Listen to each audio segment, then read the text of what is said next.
What happens when a desperate woman makes a dangerous choice in a town built on secrets? Saloon girl. Maeve bet her life on a wounded stranger, hiding him from the law under her own bed. But when morning came, he had vanished. That's not the strangest part.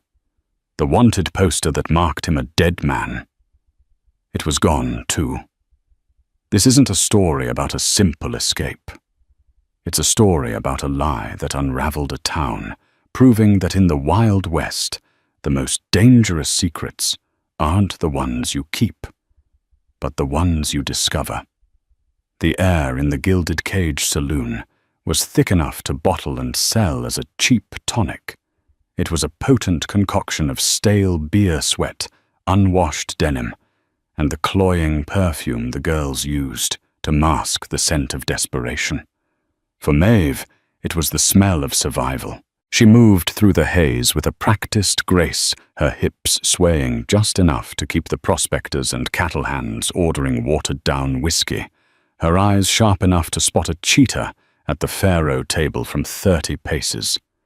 Every clink of a coin into her garter was a tick of the clock counting down the days until she could wash the scent of this place from her skin for good. She had a jar half full of silver dollars and folded greenbacks buried under a loose floorboard in her small room, upstairs her ticket out of Redemption, Arizona territory. A ticket to somewhere green, somewhere with rain and soil that didn't crack like a broken heart. Redemption was a town that lived up to its name only in irony. It was a sun-scorched purgatory, a final stop for men who had run out of road. And the law in this purgatory was Marshal Gideon Thorne. Thorne was carved from the same unforgiving rock as the surrounding mesas, tall, silent, and absolute. He didn't drink, he didn't smile, and his justice was as swift and merciless as a rattler's strike. He was in the Gilded Cage tonight, his back to the wall, nursing a glass of water and watching the room with eyes that missed nothing. His presence cast a pall over the usual rowdiness, turning boisterous laughter into nervous chuckles. He was hunting. Maeve knew who he was hunting for. The poster had been nailed to every post and pillar in town for a week. Wanted dead or alive. Silas Kane. $500 reward. The drawing was crude, a charcoal sketch of a man with hard eyes and a shadow of a beard wanted for a stagecoach robbery near the San Pedro River. $500. In Redemption, that was enough to make a saint sell his halo. It was enough to make a brother turn on a brother. For Maeve, it was more than enough to fill her jar and the one after it. She had studied the poster, memorized the harsh lines of the face, the slight scar above the left eyebrow, not for the money, but for the same reason a rabbit studies the shadow of a hawk. To know what danger looked like. The night wore on a slow grind of poker hands and off-key piano tunes. Maeve was collecting empty glasses when the batwing doors creaked open. It wasn't the usual swagger of a drunken cowboy. It was a hesitant, stumbling entrance that barely made a sound. A man stood silhouetted against the indigo twilight, one hand clutching the doorframe, the other pressed tight against his side. He was covered in the red dust of the trail, his face obscured by shadow and grime. He took 2 steps into the saloon and collapsed. The piano stopped. The chatter died. Every eye in the room, including Marshal Thorne's, snapped to the fallen man. Thorne was on his feet instantly, his hand resting on the butt of his Colt. "Nobody moves." The marshal's voice cut through the silence, cold and sharp. Maeve's heart hammered against her ribs. She was closer than anyone. As Thorne strode forward, his boots echoing on the wooden floor, Maeve knelt beside the man, her professional instincts kicking in. A customer was a customer. even a collapsed one. "Sir, can you hear me?" she asked, her voice low. The man groaned, his head lolling to the side. The lamplight caught his face. Grime and blood couldn't hide it. The hard eyes now clouded with pain. The faint, pale line of a scar above his left eyebrow. It was him. Silas Kane. Her blood ran cold. This was it. The hawk had just fallen at the rabbit's feet. She could feel Marshal Thorne's presence behind her, a looming shadow of death. She had only to say the name. It's Kane. $500, and the Marshal's gratitude. Her ticket out handed to her on a silver platter. But as she looked at him, something stopped her. The poster showed a hardened killer, a defiant outlaw. The man on the floor was just a man, bleeding desperate and looking at her with an agony that felt terrifyingly familiar. It was the look she saw in her own reflection some mornings, the look of being hunted. His hand, slick with blood, was pressed to his side, where a dark stain was spreading across his shirt. He wasn't just tired, he was dying. "He's been shot," Maeve announced, her voice steadier than she felt. She looked up at the Marshal. "Looks like a gut shot, Marshal. He's burning with fever." Thorne stared down at the outlaw, his face an unreadable mask. "Drag him outside. Let the buzzards sort him out." A murmur went through the crowd. It was a harsh sentence, but not an unexpected one from Thorne. This was her chance, her moment to step away to let fate run its course. But the words that came out of her mouth were not the ones she expected. "Marshal, you can't. To leave a man to die like that. It ain't right. Even if he's a—" She trailed off, unable to say the word outlaw. Thorne's gaze shifted to her. It was like being pinned by a needle. "You got a soft spot for strays, Maeve." "I've got a soft spot for decency," she shot back, surprising herself with her own fire. "He's unarmed and half dead.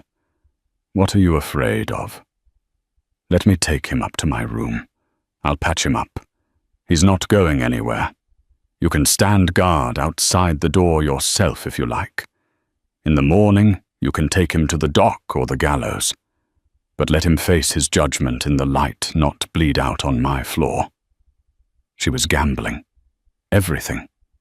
Her savings, her safety, the fragile peace she'd built in this hellish town.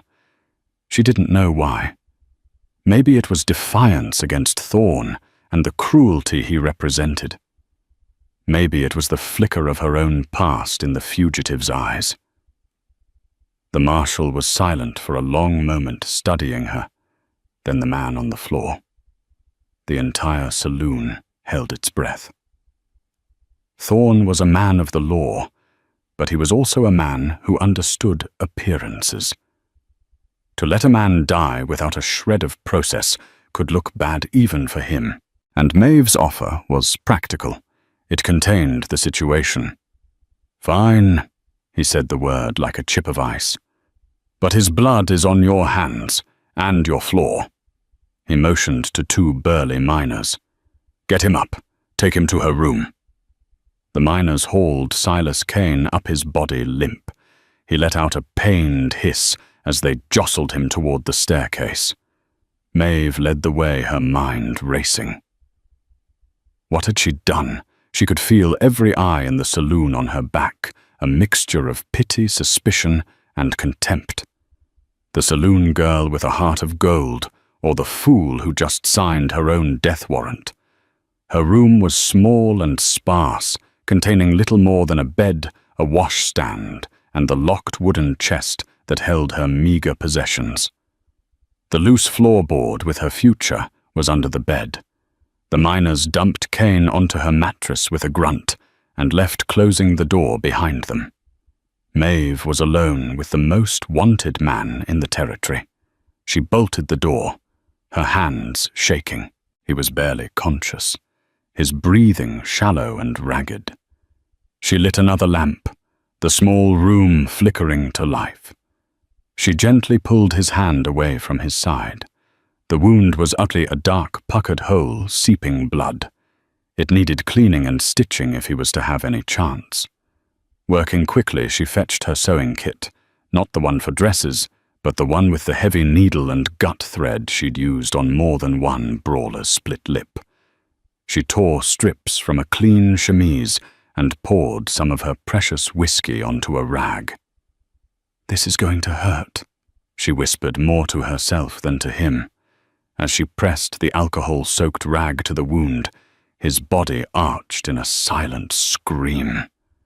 His eyes flew open.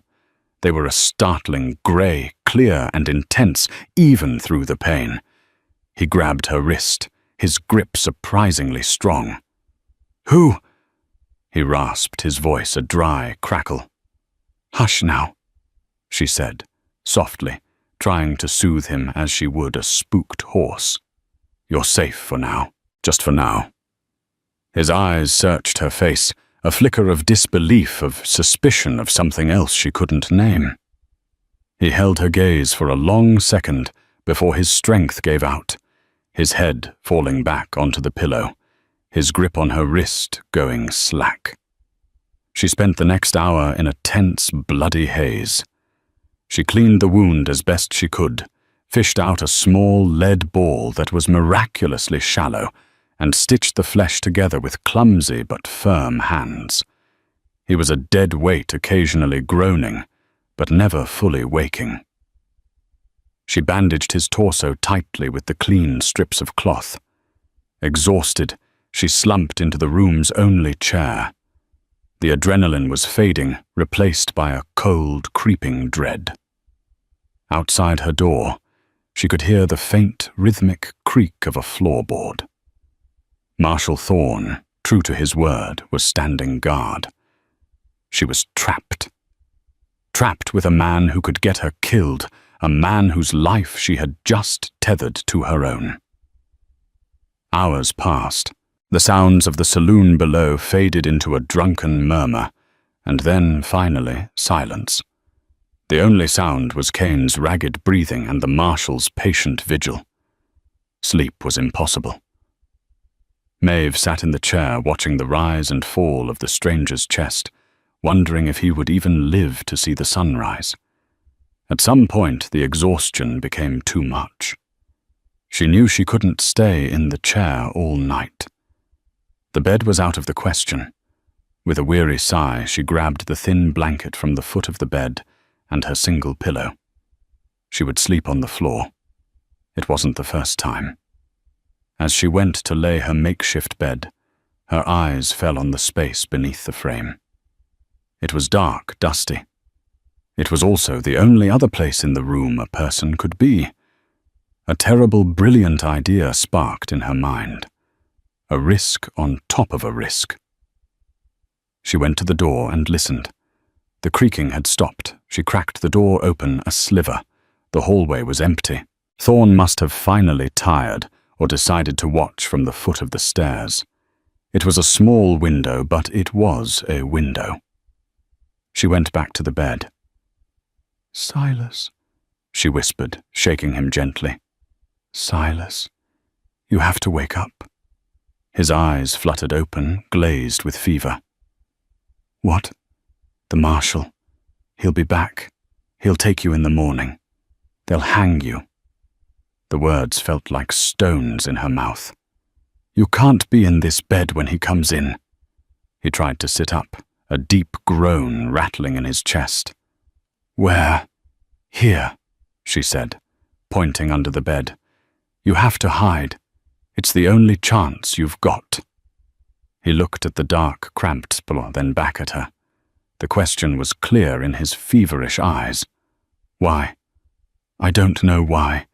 She answered the unspoken question, her voice a raw whisper. "Now move, before I change my mind." It was a slow, agonizing process. Every move sent waves of pain through him, but he didn't make a sound. his jaw clenched tight. Maeve helped him her arms, straining as she guided his limp body off the mattress and into the dusty void beneath. He curled up, facing the wall, his breathing a faint rasp in the stillness. Her jar of money was just inches from his head. The irony was not lost on her.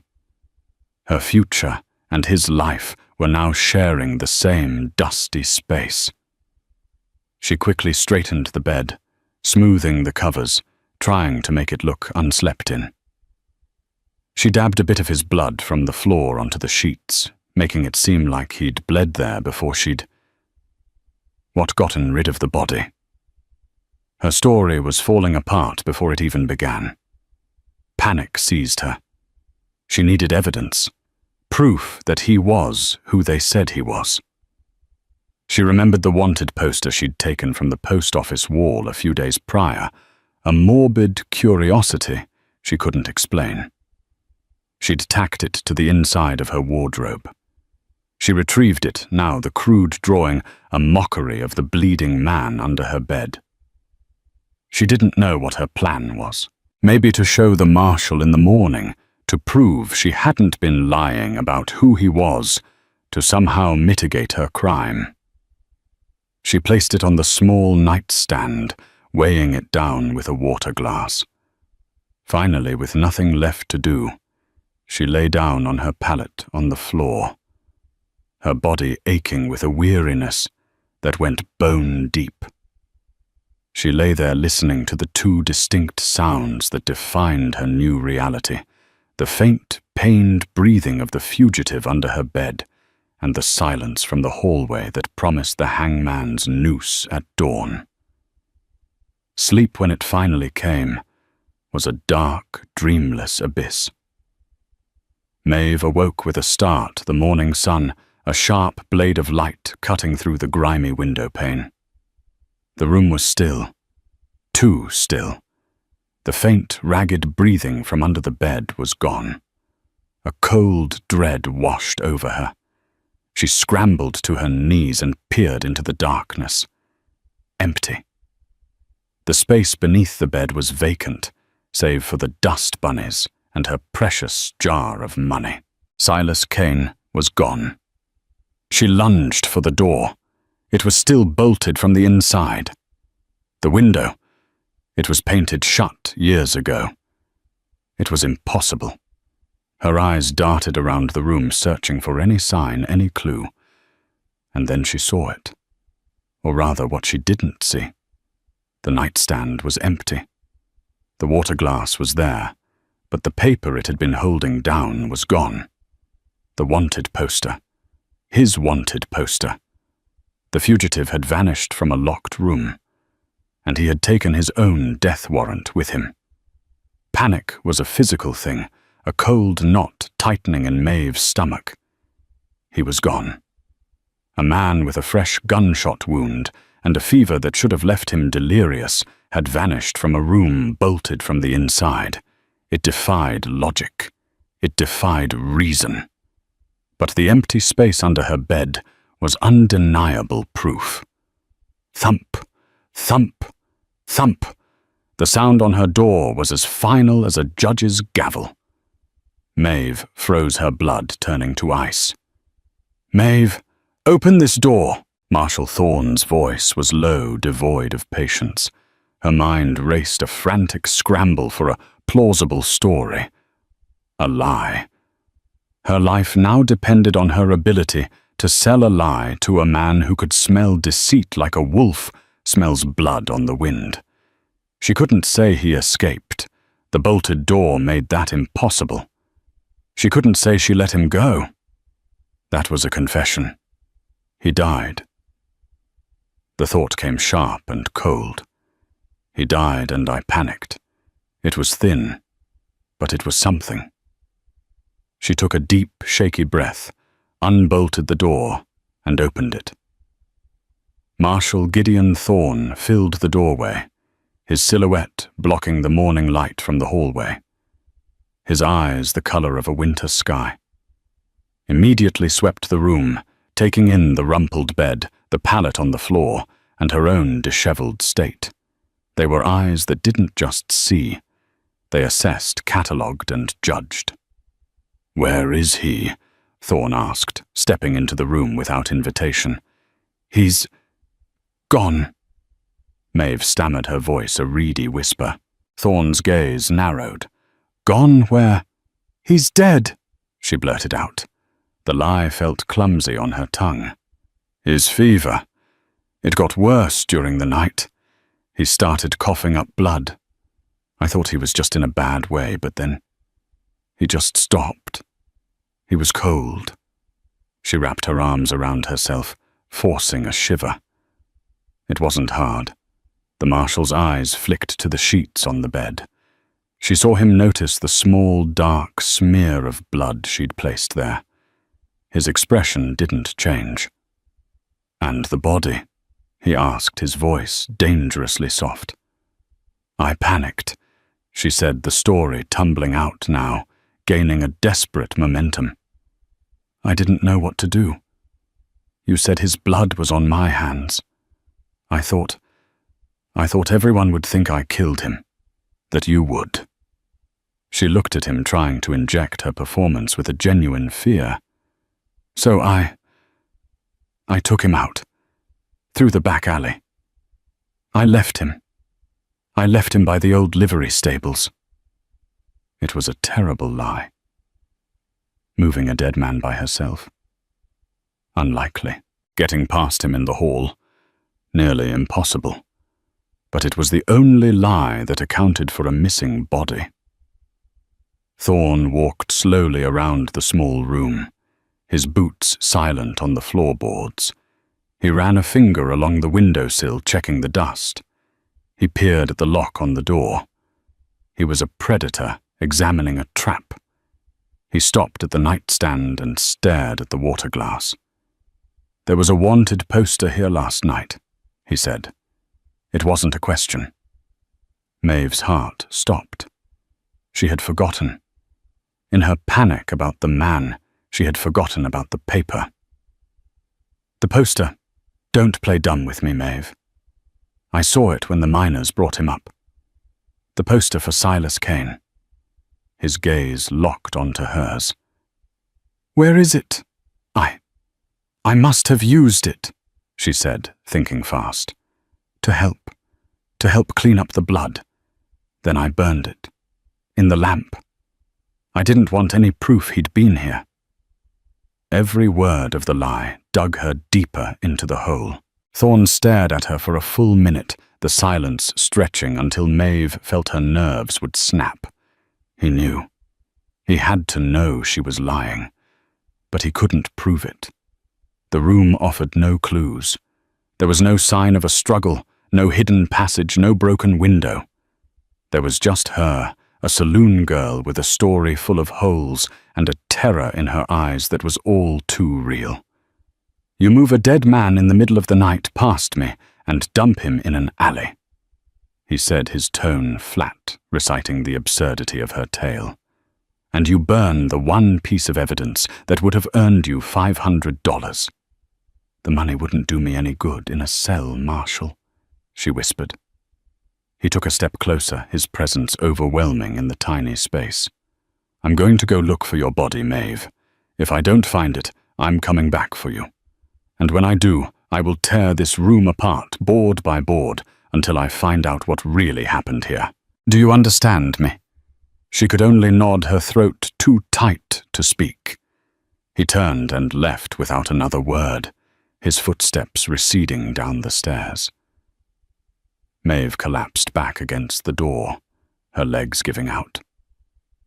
She had bought herself time, a few hours at most. But she hadn't fooled him. She had only made him more suspicious. The central mystery remained a terrifying riddle. How did Silas Kane get out? He was wounded, weak. He couldn't have picked the lock or overpowered her. It felt like magic, like a ghost slipping through the walls. Her eyes scanned the room again, desperately this time. She had to find what Thorne would find. She looked under the bed again, running her hands over the dusty floor. Her fingers brushed against her jar of money, a bitter reminder of the future she had just gambled away. And then they brushed against something else. Something small, cold and metallic. She pulled it out. It was a button. A simple brass button from a man's coat, the kind worn by railroad men or bankers, not dusty outlaws. It was clean, almost new, except for a small, intricate design stamped into its face, a pair of balanced scales, the symbol of justice encircled by a snake eating its own tail. It wasn't from Kane's worn, dusty coat. She was sure of it. She'd practically undressed him to tend to his wound. This didn't belong to him. So where did it come from? Had he been carrying it? Dropped it as he slipped away? And then she saw it. A faint scratch on the floorboards, right near the wall under the bed. A straight, dark line that wasn't there before. She ran her fingers over it. It was a mark, a scrape. As if something heavy had been dragged. She pressed down on the floorboard next to the scratch. Nothing. She pressed on another. Nothing. She moved along the wall, pushing on each board, her heart pounding with a new wild hope. Then one of the boards gave way. It sank a fraction of an inch with a soft click. It wasn't a loose board like the one that hid her money. This was different. This was a mechanism.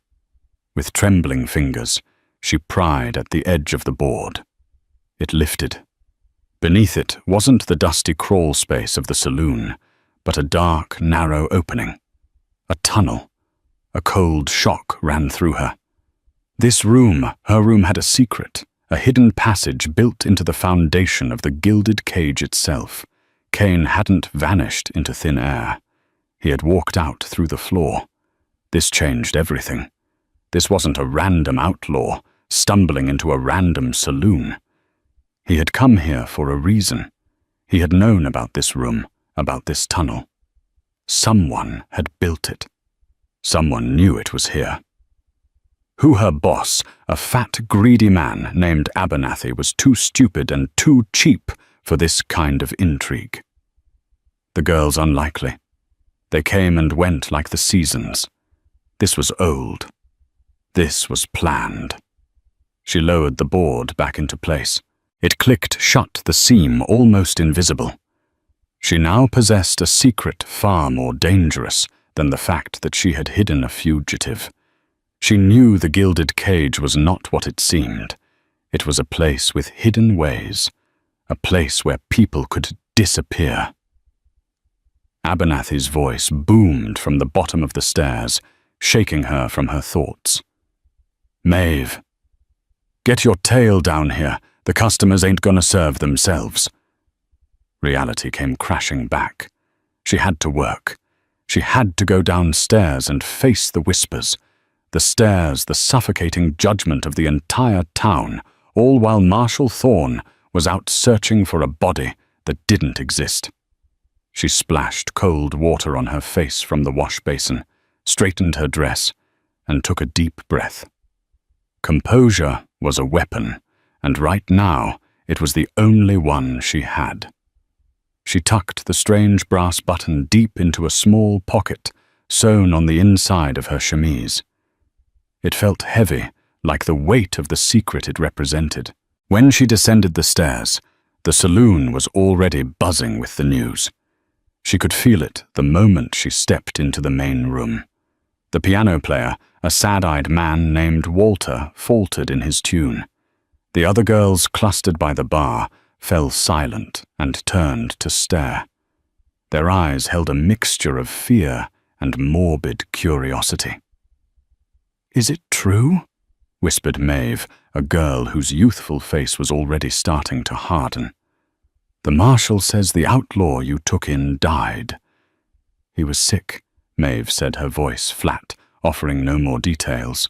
She walked to the bar, ignoring the eyes that followed her.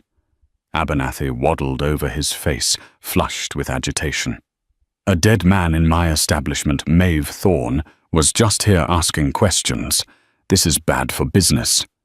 A live outlaw bleeding on your floor would have been worse, she retorted, her patience worn thin. The marshal handled it. See that he does, Abernathy grumbled before turning to yell at a customer. The day was a special kind of hell. Every order for a whiskey, every leering smile from a prospector felt like a test. She could hear them talking about her in hushed tones. The saloon girl who took a dying outlaw to her bed. Some saw it as a fool's compassion. Others, something more sordid. No one believed her story about the body. The impossibility of it hung in the air, thick as cigar smoke. She saw Thorne return late in the afternoon. He rode past the saloon, his face grim. He hadn't found the body. She knew he would be back. The sun began to set, casting long shadows across Redemption. Maeve moved through the evening rush, in a daze, her thoughts a whirlwind. The tunnel, the button, the missing poster. It was a puzzle, and she was in the middle of it. Why take the poster to hide his identity? No, the whole town had seen it. The marshal knew his name. Taking the poster wasn't about anonymity. It was about possession. He had taken the official accusation against him. She was wiping down a table when a man sat down right in her section. He wasn't one of the usuals. He was a city man, dressed in a clean, dark suit, his hands soft and uncalloused. He had an air of quiet authority about him. He ordered a whiskey and watched her with intelligent, unsettling eyes. His name was Jasper Collins, a land surveyor for the new railroad spur, but he rarely came into the gilded cage. A difficult day for you, I imagine, Mr. Collins, said his voice, calm and even. Some days are more difficult than others, Maeve replied evasively. He took a sip of his whiskey. Marshal Thorne seems agitated. He paid a visit to the surveyor's office this afternoon, asking about the original town plans, asking about old tunnels, peculiar questions. Maeve's hand tightened on her cleaning rag. The tunnel. Thorne was already looking for it. He suspected. This is a town built on secrets, my dear. Collins continued swirling the amber liquid in his glass. Some are buried deeper than others. Be careful what you go looking for. You might not like what you find. He finished his drink, placed a coin on the table that was far too much for a single whiskey, and gave her a small, knowing smile. He stood up, and as he adjusted his waistcoat, Maeve saw it. On the buttoned cuff of his sleeve, a flash of brass, a glint of a familiar design. The scales of justice encircled by the serpent. Mr. Collins wasn't just a surveyor, and he wasn't warning her. He was telling her he knew. He was part of it. He walked out of the saloon, leaving Maeve standing frozen in the middle of the floor, the noise of the room fading into a dull roar in her ears. The button in her pocket suddenly felt like it was burning a hole through the fabric, a brand marking her as part of a conspiracy she didn't understand. Silas Kane wasn't just an outlaw, and she wasn't just a saloon girl who made a bad choice. She was a loose thread in a tapestry of lies, and someone, maybe everyone, was starting to pull. The gilded cage was no longer just a prison of stale beer and cheap perfume. It was now a cage of secrets, and Maeve was rattling the bars. The sight of the brass button on Jasper Collins' cuff had fundamentally changed her understanding of the situation. This wasn't a story about a lone outlaw. This was a conspiracy, and its symbol, the snake and the scales, was now burned into her mind. Collins, the respectable railroad surveyor, was connected to the tunnel, and by extension, to Silas Kane. She felt like she was on a stage playing a part she hadn't rehearsed, under a spotlight she couldn't escape. Every man who watched her, every whisper she overheard, could be part of it. The gilded cage. The very heart of Redemption's social life was a web, and she was the fly caught dead center. Her shift ended, but sleep offered no escape. She lay on her pallet on the floor, the hard boards a constant reminder of the hollow space beneath them. The button was tucked safely away, a cold, hard piece of a puzzle she had to solve before Marshal Thorne solved her. The next day, he came for her. It wasn't with the thunder of an arrest. It was quieter and far more terrifying. He was waiting for her outside the saloon as she stepped out for a breath of morning air. He didn't speak, just nodded towards the marshal's office down the dusty street. It wasn't a request. The office was stark and clean, smelling of leather and gun oil. It was the physical embodiment of the man who occupied it. A single desk, 2 chairs, and a rack of rifles on the wall. A large map of the Arizona Territory was pinned behind the desk, dotted with red markers. On the corner of the desk sat a heavy iron lock, the kind used on a jail cell. "Sit," Thorne said, gesturing to the chair opposite his. Maeve sat her hands clenched in her lap to keep them from trembling. Thorne didn't sit down. He paced behind his desk, a caged predator in his own den. "I found no body. Maeve." He began, his voice a low rumble. "No sign of a struggle, no drag marks, not so much as a drop of blood in that alley. My deputies have turned over every barrel and hay bale. It's as if your dead man grew wings." "I told you what happened," she said, her voice barely audible. "You told me a story," he corrected, stopping his pacing to lean his knuckles on the desk. "A flimsy one. So let's try another. Let's talk about you. Maeve Jean Monroe. Arrived in Redemption 2 years ago from back east. St. Louis, I believe. You keep to yourself. You save your money. It's no secret you're looking for a way out of this town. $500 would have been your ticket, wouldn't it?" Her past, laid out so clinically, made her feel exposed, vulnerable. A girl can have dreams. "Dreams don't get you into this kind of trouble," Thorne countered. "Helping a wanted man does." "Kane wasn't the first man you've patched up, was he? You're good with a needle. Too good for a saloon girl. You have a knack for fixing broken things. Or broken people." He was probing, looking for a weakness, a crack in her resolve. He was reminding her that he knew things, that no one in Redemption was truly anonymous. "I'm going to find him, Maeve," he said, his voice dropping, becoming almost conspiratorial. "And when I do, he's going to tell me exactly how he got out of that room. The only thing for you to decide is whether you're standing beside him when I put the rope around his neck, or, if you've already given me the truth, you are hiding something. But it's not the man. It's something else. What happened in that room?" He didn't know about the tunnel, not for sure. He was fishing, casting a wide net of intimidation. She held his gaze, her heart hammering, and clung to the fragile hope that her ignorance was her best defense. "He died," she insisted, the lie tasting like ash. "And I got scared. That's the only truth there is." Thorne stared at her, his eyes like chips of flint. He picked up the heavy iron lock from his desk, tossing it lightly in his hand. The message was clear.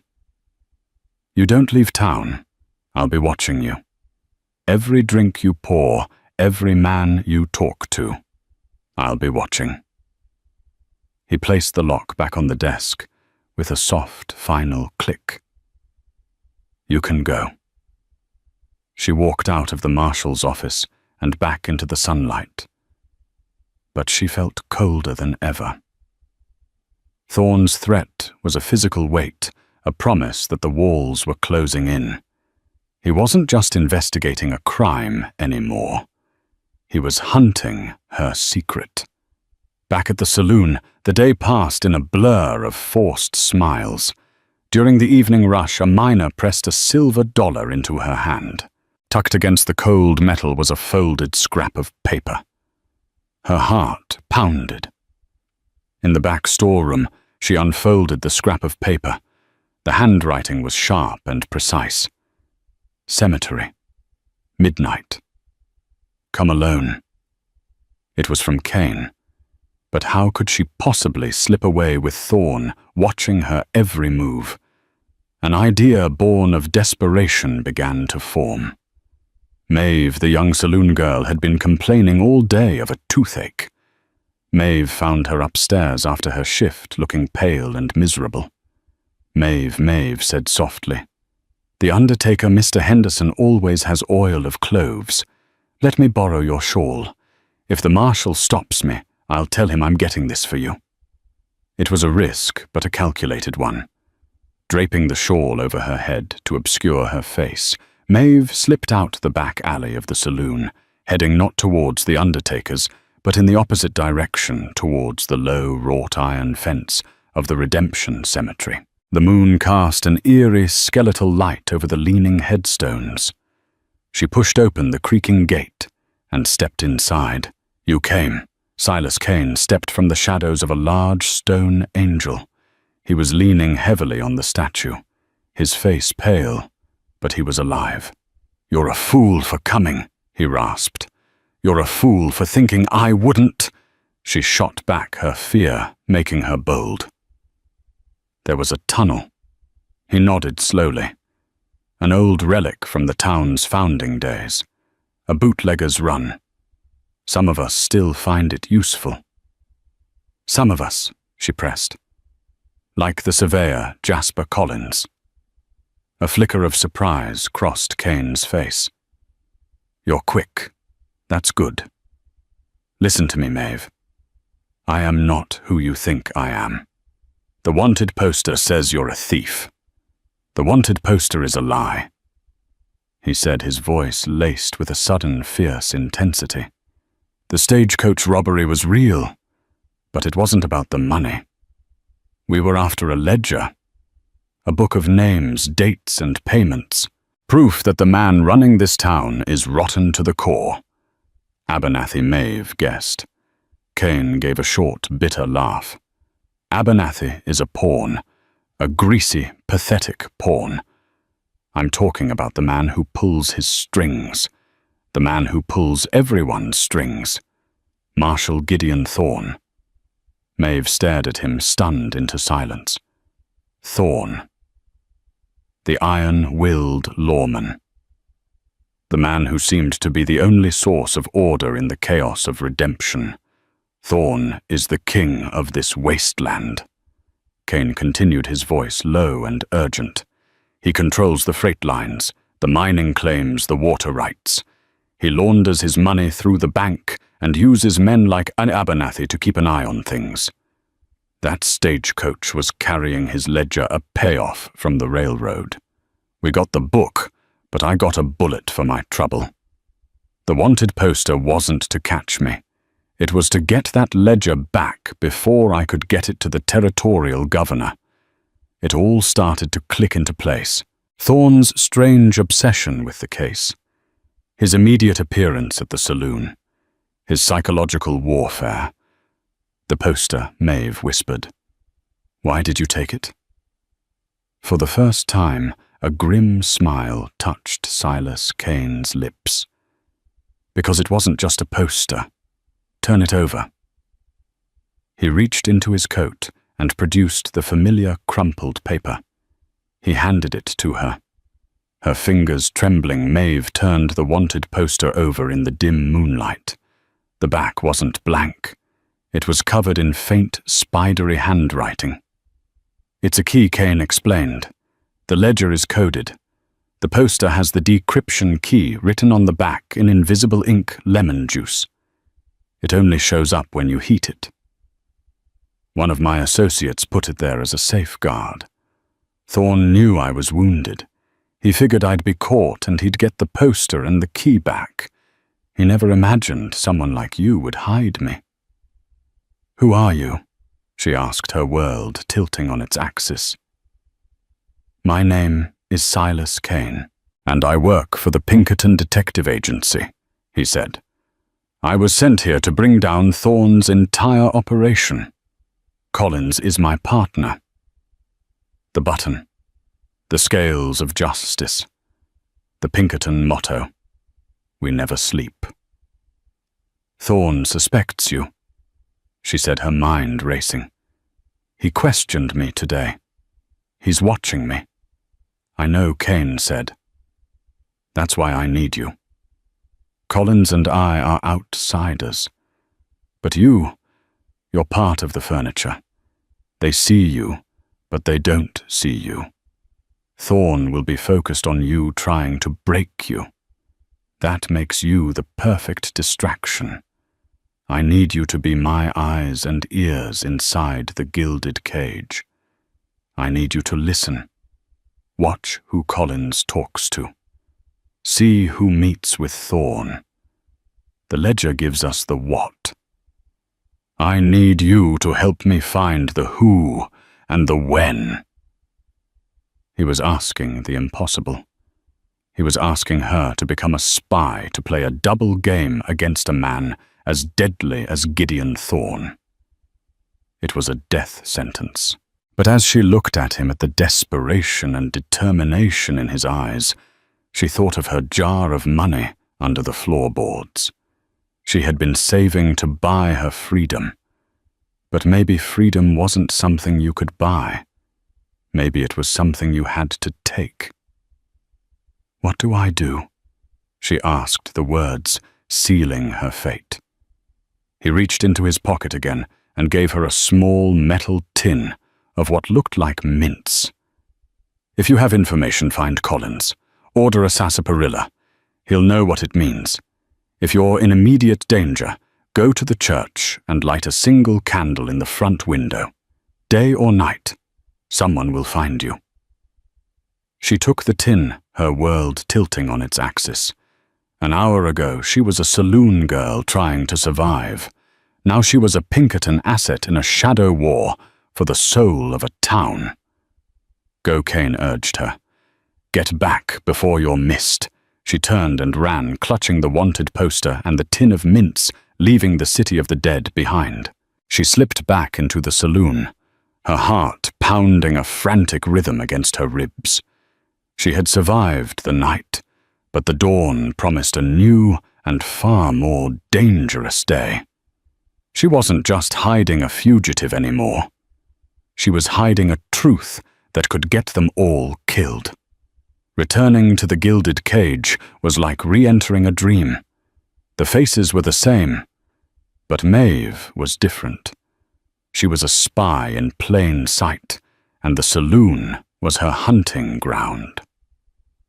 She hid the wanted poster, the Pinkertons' secret key, under the floorboard beside her jar of money. Her future and redemptions were now intertwined. Marshal Thorn made good on his promise. He was a constant, oppressive presence. His young deputy Miller took to spending his evenings at a corner table, his gaze rarely straying from her. The cage was getting smaller. Maeve learned to operate within this new reality. She became the most attentive saloon girl in Redemption, lingering while refilling glasses her ears, straining to catch snippets of conversation. She learned to read the subtle language of the room. Her first break came 2 nights later. Abernathy, her boss, was speaking in low tones with 2 hard-faced city men at the bar. Maeve, wiping down the counter nearby, caught the words. "Shipment arrives." "Thursday," one man said. "The payroll wagon will be a decoy. Thorn wants the transfer at the old quarry, not the bank." Abernathy slurred, trying to sound important. "Says the new railroad auditor is asking questions. The quarry, a shipment, a decoy, an auditor." This was what Kane needed. The next afternoon, Jasper Collins entered the saloon and sat in full view of Deputy Miller, laying out a surveyor's map. It was time for Maeve to play her part. Her heart pounded as she walked to his table. "Something to drink, Mr. Collins?" she asked, her voice miraculously steady. "Just a water," he said, not looking up. Deputy Miller watched them. "No sarsaparilla today?" Maeve asked, forcing a light tone. "A little sweetness might do you good." Collins froze. He slowly looked up, his eyes unreadable. "Sarsaparilla. You know that does sound appealing. Yes, I'll have one of those." Maeve walked away, feeling Miller's eyes on her back. When she delivered the drink, she placed it on a napkin. Underneath the glass, she had written a single faint word in charcoal quarry. Collins picked up the glass, his fingers brushing the napkin. He casually crumpled it moments later and put it in his pocket.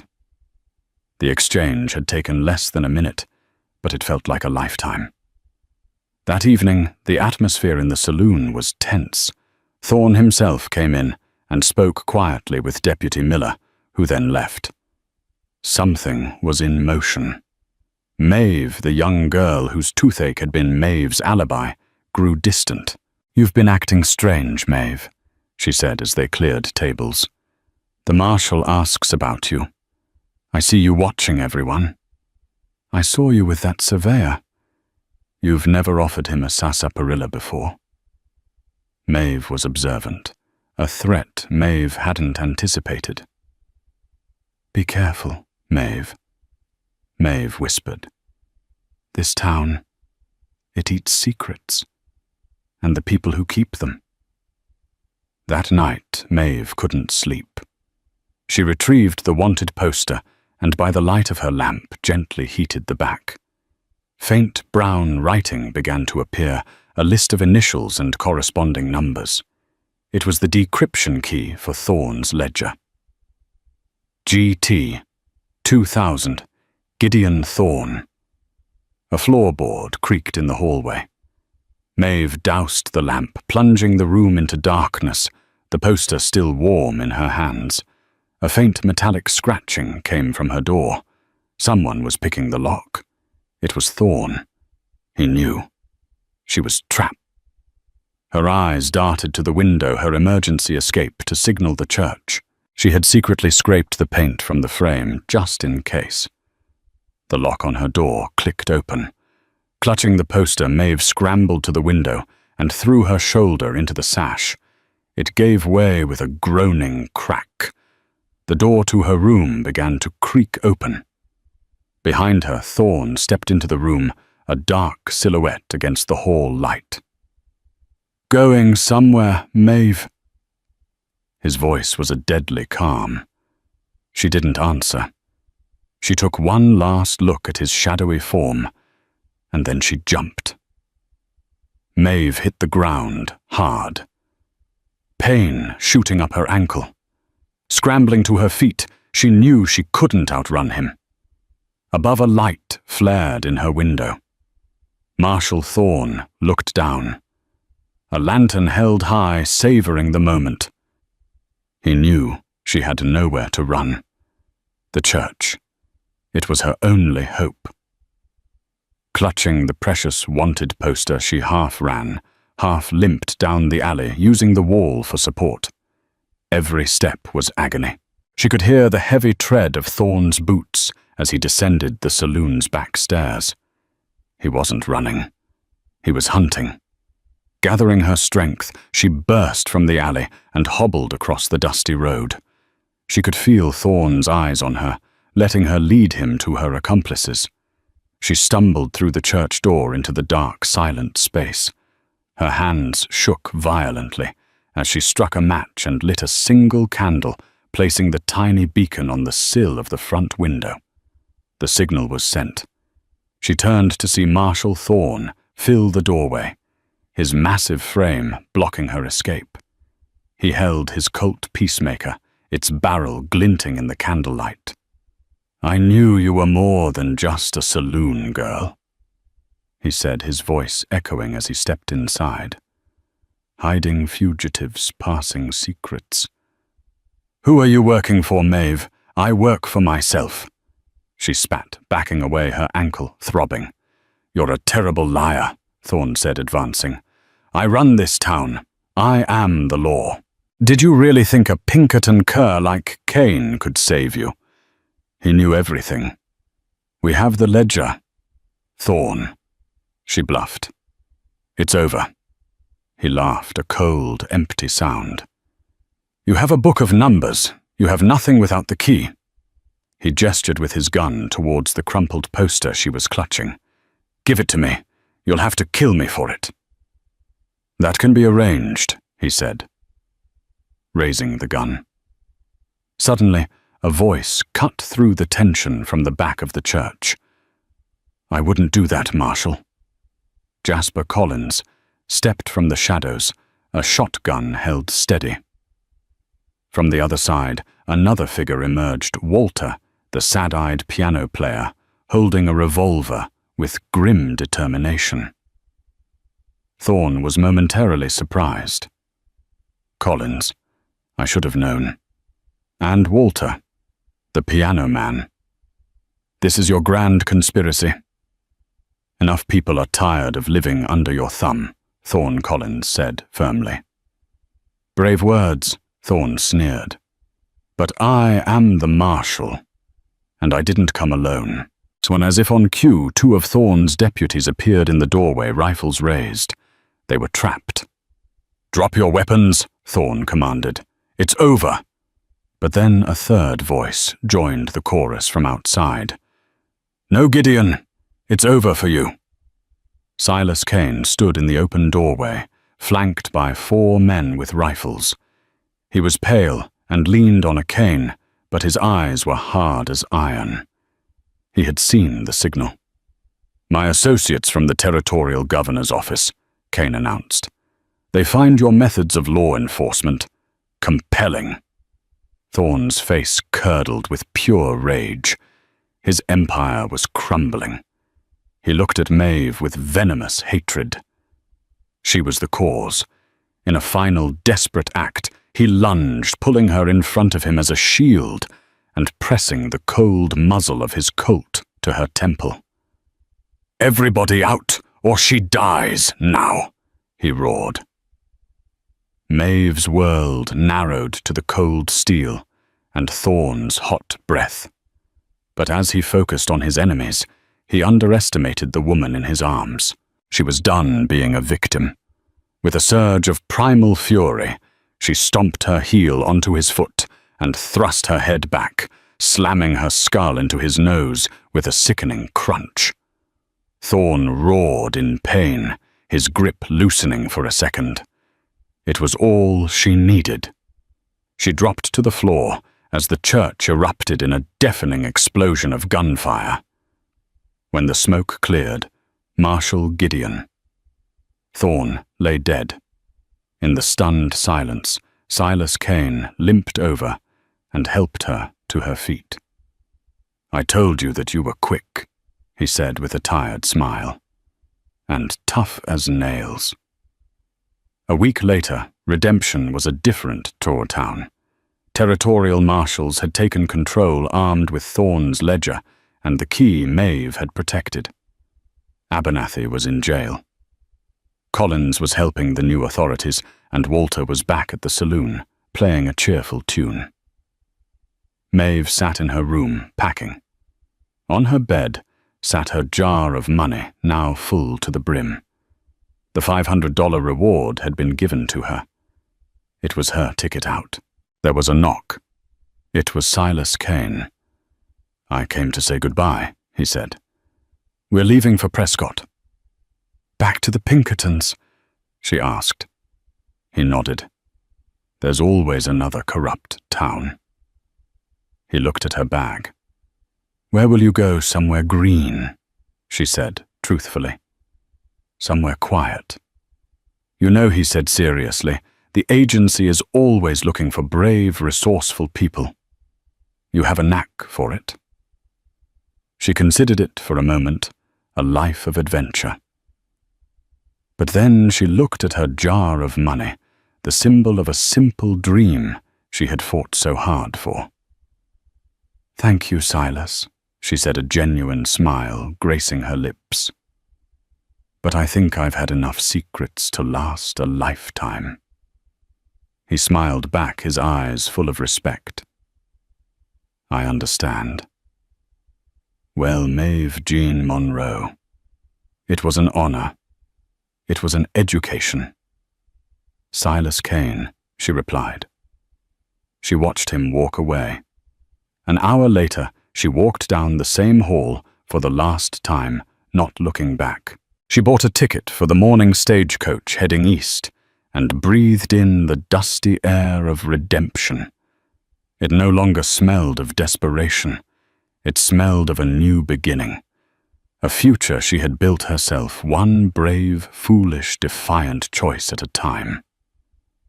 Maeve's choice that night exposed the rotten heart of redemption.